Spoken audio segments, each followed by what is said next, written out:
Ryan, I want to let you into a little secret, a really great question that I love asking customers. Okay.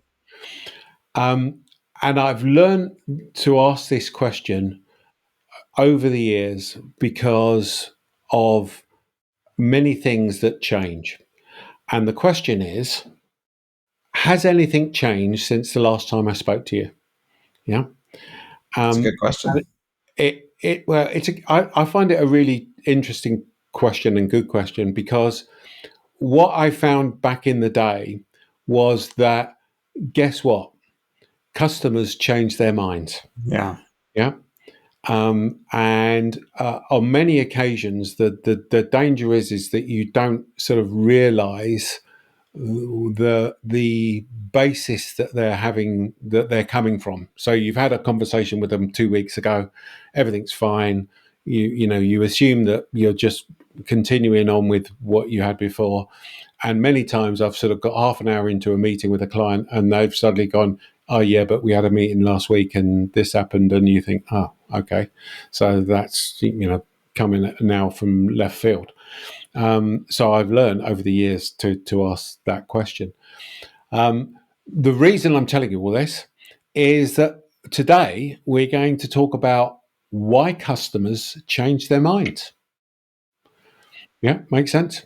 It does. Yes. And I think that your question that you've learned to ask your clients points to the major direction we're going to take here, which is that you can't understand why people change their mind until you understand their minds and how things can change within them, and Sure. the influence of context and all that kind of stuff. So yeah, I'm excited to dig into this. Yeah, and when you think about it, I mean, customers change their minds all over the place. I do frequently. I'm going to buy this. Oh no, I'm going to buy that, and I'm going to sign up for this. Oh no, and maybe I'll not. And there's a huge cost involved in all of that, etc. So let's do our usual stuff. Let's let you start off telling us some of the theory behind this. I know we've both written a book on this subject, so this will be very informative to people, I'm sure. Yeah. So the big important insight is that while we tend to think of our minds as unitary, we tend to think of ourselves as unitary. There's only one version of me.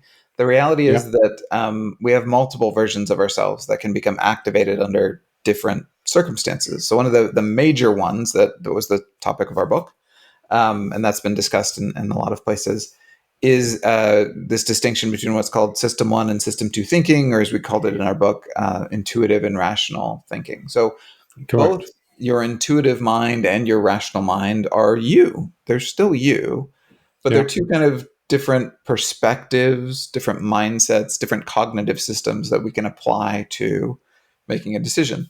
And it's a really important distinction, but it's not the only one. There are all kinds of different kind of dichotomies within us. You can think about like abstract thinking versus concrete thinking. You can think about short-term thinking versus long-term thinking.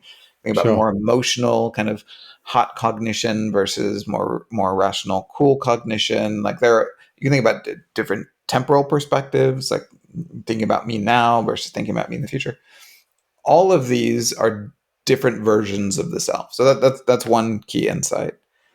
One of the ways of explaining why people change their minds is because they actually are different people at the two different points in time. And so if you've made a decision using one mindset or perspective, and then later you're looking at the same decision from a different mindset or perspective, then that could cause you to realize you don't like the decision you made previously, and so change your mind.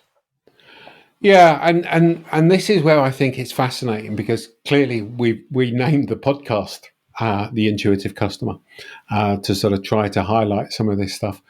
I think that where it's fascinating is when you're changing the mindset that you're making, or the decision-making process that you're changing the mindset. So if you listen to what people say, what customers say, they say, I've been thinking about it. Yeah. Yeah. And what does that mean? It means they've been thinking about it. So it's then, well, what frame of reference, what frame of mindset are you coming at it from? Are you coming at it? And if we just go through that intuitive and rational bit for a moment, your intuitive system is always on. It's Mhm. your gut reaction to things. Okay, it's instant. It doesn't take any energy to make that decision. It's always there, and it's an intuitive thought, gut reaction thought. Whereas the rational side, correct me if I'm wrong, is more of a logical. This is a logical process where you literally have to go, I'm thinking. So, if I say to you, what's two and two, everyone goes four. If I said to you, what's 937,000 times 622,000, you would then have to think about it. Wouldn't it be cool if I could Um, just like spout out a number though, as you said that? Like, it would be, and I would have said, "Oh, is it?" Because I wouldn't I know, yeah, know I whether think it about is or bumping not. you there, and I realized though I couldn't.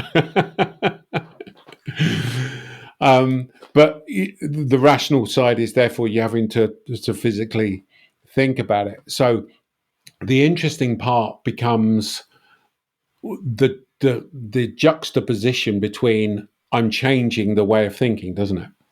Yeah, that's the issue, right? It's not a problem that we have multiple mindsets or approaches or perspectives. The problem is when you switch perspectives or mindsets from time one when you make the decision to time two when you reconsider the decision. So they've studied this in a number of different ways. I'll talk about just one or two experiments that I found interesting. One early experiment on this, I think this was run in the 1970s, if I recall correctly. Um, they took undergraduate students and asked them to, as part of this experiment, choose a poster that they might take Right? home with them to put on their wall or whatever. And so they had a selection of, I can't remember, 6 or 7 posters. And one group of people just looked at the posters and then chose one and then took it home. The other group, though, they had them fill out a survey, and so they needed to like really analyze these posters. Like they had essentially to write kind of mini essays about these posters from all these different perspectives. Like really think about it. And so let's review at that point. So at time one group of people just looked at the posters and made a decision. That sounds like kind of an intuitive way of making that decision. Just kind Sure. of which poster grabs you, which one Yeah. looks the best to you. The other group, they forced to make a more rational decision. They really had to analyze the posters and think about what they meant and what they, all that kind of stuff. So they let them take the posters home, and then they followed up with them a few weeks later, and they were interested to know, like, did you put it up on your wall? If you did, is it still on your wall? How much do you like it now? And what they found is that the second group ended up liking the posters less. They were less likely to put it on their wall. They were less likely to keep it up. They didn't rate them as highly. And the argument that they made is that the way that you kind of consume a poster, the way that you interact with a poster once it's on your wall, is mostly intuitive, right? Right. There are exceptions to that. Yeah. I've got a poster on my wall that has like the birds of North America, and Right. I like to just sit there and stare at that sometimes and learn something about various birds. So there are exceptions. There's some posters you might consume rationally. Most of the time, though, it's art. It's something Sure. that you pass by and it makes you feel good, or it doesn't. Um, and so what they did is they forced this mismatch on that second group.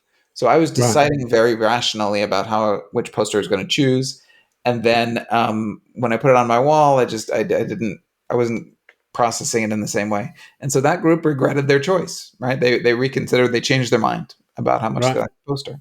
Right? Right. So when we've got this mismatch, that's where the issue comes: the mismatch between time one and time two. And I guess the second group that were looking at it more rationally, they were forced to look at some of the things that weren't very good about it. So And it wasn't that they evaluated it more poorly at time one. If I recall, okay, some of the posters were kind of more artistic, just paintings and things, and some sure. of them were more humorous.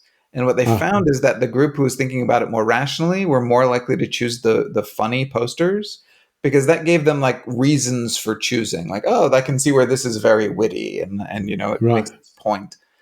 But then once that's on your wall, you're not like reprocessing the humor every time you're passing by it. And Sure. so it wasn't giving the full effect. Whereas when you're evaluating intuitively, the fact that something feels pretty to you, that's enough. Yes. And so Yeah. you get to feel that again and again as you walk Yeah. by every morning. And again, for those that haven't heard us talk about this intuitive and rational before, I don't want to bore everybody, but one of the key parts here is that um, this is that sort of argument that you sometimes have in your head, don't you, between you making an intuitive decision and then the rational part of your brain turns around and says, "No, I wouldn't do that." So I don't know. I want to go and buy a new Apple phone, but you only got one last year, so do you actually, are the intuitive part says go and buy one. The rational part says, yeah, but it's going to cost you a lot of money. The Yes. incremental increases in it's actually not that much.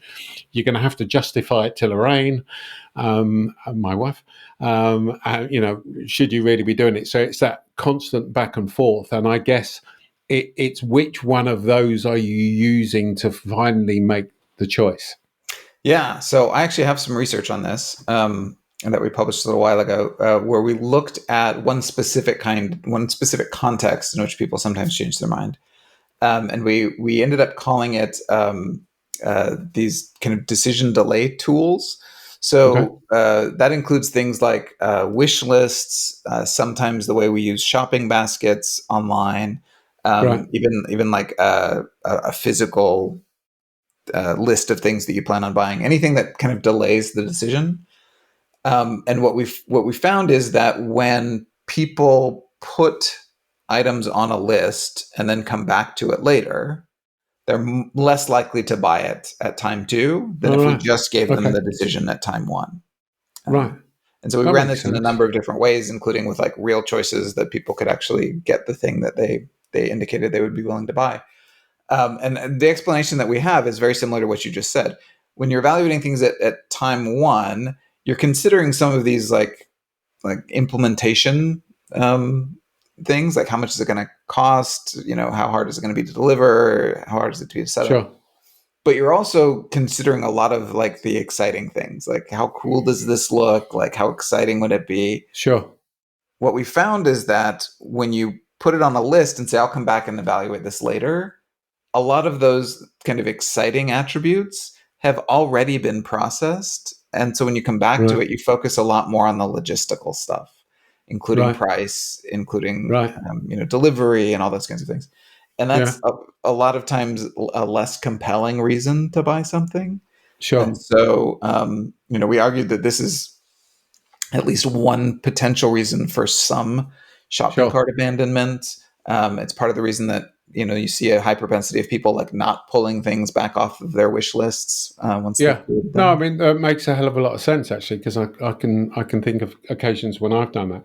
So again, let's take a step back here. What we're discussing here is the reasons that customers are Yeah, changing their mind, and we're talking about the differences between, therefore, the two modes. The key for me is, and we'll carry on talking about this, but the key for me, I just want to get this in the listener's mind. The key for me is you need to understand which mode your customer is in yeah, and whereabouts in the journey they are. So you can, if you looked at your journey maps, when we look at a journey map, we would therefore be saying, and at this point, the customer is making an intuitive decision, okay? Or, they've got their intuitive hat on, and tomorrow they're going to be making a more rational decision. So and therefore the danger is they're going to change their mind, and therefore what is it we can do that would negate them changing their mind if that's what we wanted them not to do? Does that make sense? yeah. I think the insight of tying this back to journey mapping is really great, right? So if, as we've argued before, if you're doing your journey map appropriately, properly, then at each stage of the journey, you should have some insight into how your customer is thinking. Like, what are their Yeah. mindsets? What are going to be important to them? What are they feeling emotionally? and among those things, as you said, if you can get some insight into the way that they're processing information or the way that they're making decisions, then that can help you identify these potential mindset switches that could cause people to regret the purchase that they made, or to cancel a purchase, to return a purchase. Sure. Like, so especially if you've got like a long sales cycle where somebody's going to meet with a salesperson, and then they might meet with them again, and then later there's going to be another interaction, and then finally Yeah. it's going to be like built and delivered. That's lots of opportunities for people to cancel. Yes. And so you have to be looking, are they changing mindsets from the early part of the sales process to the late part of the sales process? That's a real risk of people changing their minds. Yeah. Let me give you a practical example of that from a client that we did some work with. This was a home improvements client. Okay. And they used to go round to people's houses primarily in the evening, because obviously people have been working, and talk about their product and service, etc. Okay. And let me just take a step back. First of all, what we know is that the the intuitive decision, when you're making an intuitive decision, that doesn't take any energy. When you're making a rational decision, that takes energy. So consequently, if you haven't got a lot of energy, okay, then you are likely to wane on the side of making an intuitive decision. Okay. That doesn't mean to say when you get your energy back that you don't then suddenly go, well, hold on, did I make the right choice? And that was effectively what was happening here. So the customer, because it was late at night, the sales guy was going around to the house and talking to the customer. The customer was going, yeah, we'll do it. Mm-hmm. Yeah. And the problem that they had was the next morning, people were phoning in and basically going, hey, the person came around last night and we now want to cancel the order. Okay. And the key difference was that in the evening they were tired. They'd been working. The salesperson was in there measuring up for different things, and they were making a decision primarily using their intuitive system. The next morning they were waking up going, oh, not sure if we'd really made the right choice there. Not sure if we can really afford that. And this is all therefore the rational system coming in, going, no, maybe we need to think about it a bit more. Let's phone up and cancel the order. So that, as you can imagine, cost a lot of money, but suddenly you think you've sold a load of things and you haven't, basically. So the issue becomes, what is it you could do to prevent that happening, or what is it that you could do to reinforce the correct, the decision that was made the night before when the customer was calling back? Does that give you Yeah, a absolutely. practical example? Yeah, when you and I were on that engagement, I got to visit someone's home with a salesperson and watch the way that they work. Sure. And the process was very intuitively compelling. They had the salesperson that I was with was very skilled and very charming, and friendly. And then the home improvement product was something that could really change the look of your home. And they had a very slick app so that they could like show Yeah. displays what everything looked like, and it was very exciting. Um, and so yeah, it was very intuitively appealing to make that decision. It was also a very expensive home improvement project. And so the idea that people might come back to it later and actually like really start to consider the budget and think about where that fits. This was a very real risk. And so, yeah, so we worked with them to try to figure out, is there more evidence that you could leave behind so that when people return to this decision the next morning, you can now start to appeal more to the rational mind, focus on some of those nuts and bolts benefits about what this will do to extend the life of your home and improve resale value, and whatever Sure. those rational arguments are, that if you'd led with those the night before, they might not be very compelling, but the next morning they might be more so.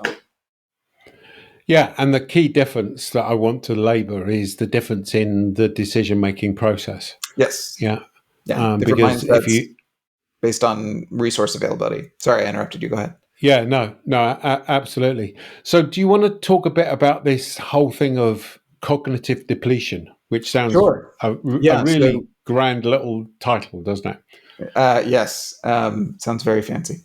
The basic idea is actually what you told in your story just now. The idea is that we have these different ways of thinking about things, these different cognitive systems or approaches, and some of them are more resource intensive in terms of cognitive resources than others. So some processes are very, very easy.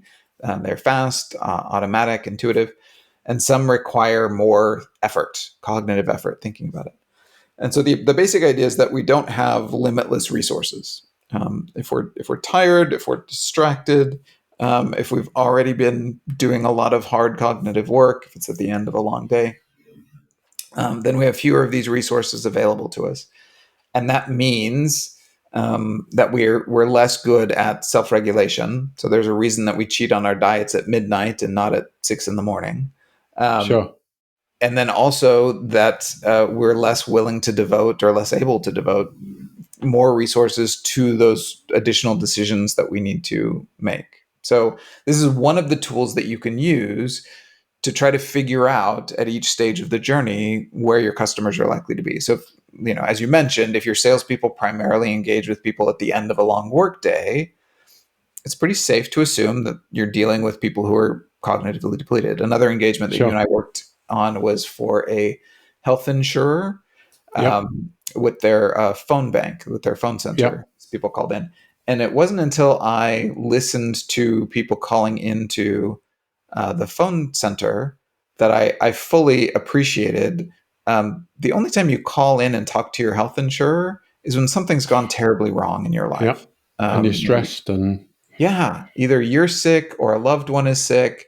yeah, And often, if you're calling in, there's a billing problem on top of that. And sure, so they were dealing with people who were very stressed, and stress depletes you cognitively. And so that company should anticipate we're likely dealing with people who are processing things very emotionally, very sure. intuitively. So you can use kind of resource level as a pretty good proxy for figuring out part of this mindset question.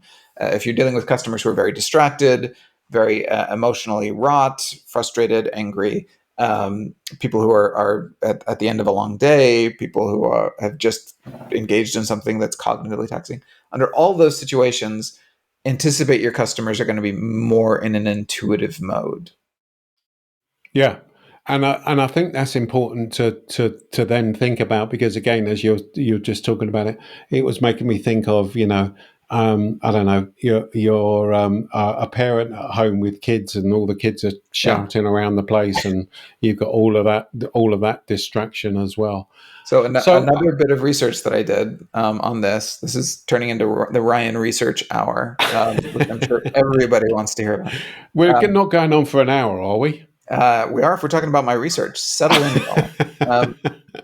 Another paper that I wrote, we looked at my mindset switching, and we Right. found that that is cognitively depleting. So if you're thinking about things in a very concrete way, and then in an abstract way, and then in a concrete way, and then an abstract way, that wears you down. And so essentially, it was a paper that showed in a number of experiments that when we wear multiple hats throughout the day, Yeah. that's cognitively exhausting, and it's this act of Sure. like mentally switching gears. So yeah, especially like think about during COVID, where we were on lockdown and people were working from home and their kids were at home, and you had Sure. these poor working parents who were just Sure. switching back and forth between managing their kids doing their schoolwork and then back to writing Sure. emails and then back to the kids.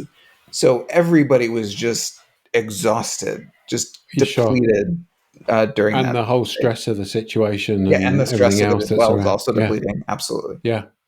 So that sort of brings into the, I guess, another part of the questions, doesn't it? Which is, so one is, has anything changed since last time?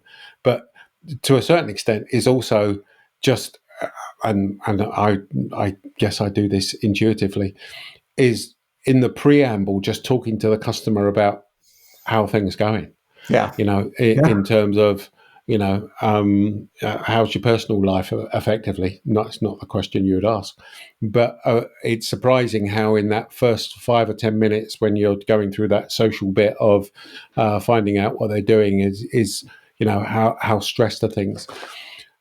The other part of it for me is that as we were preparing for this, it was making me think that,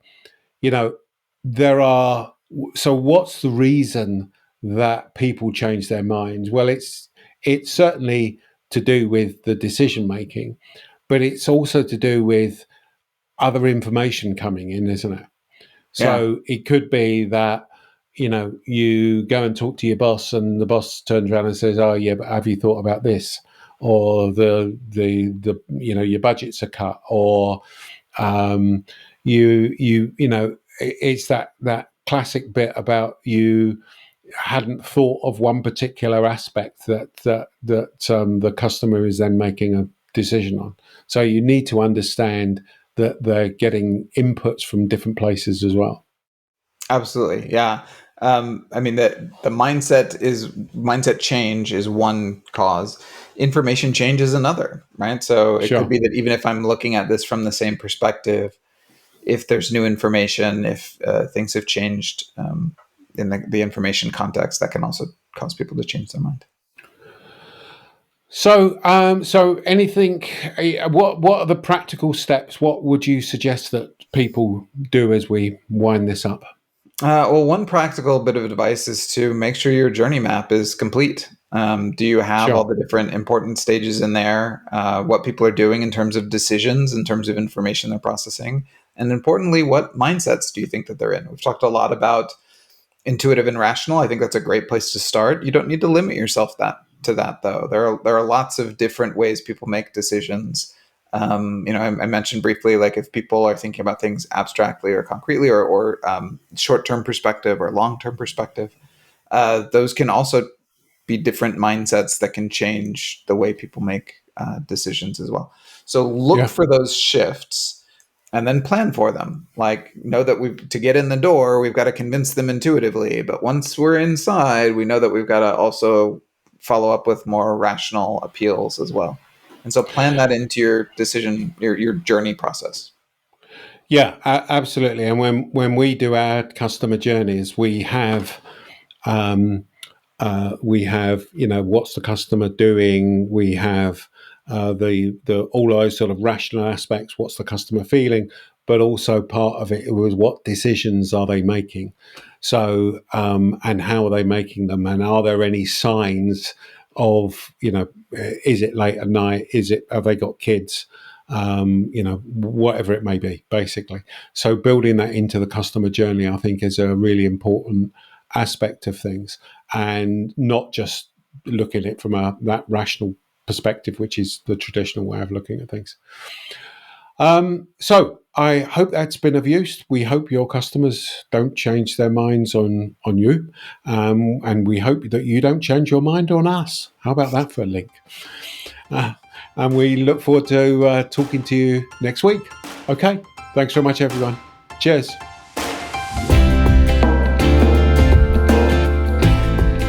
Thanks so much for watching. And if you enjoyed this video, please make sure you subscribe so you don't miss an episode.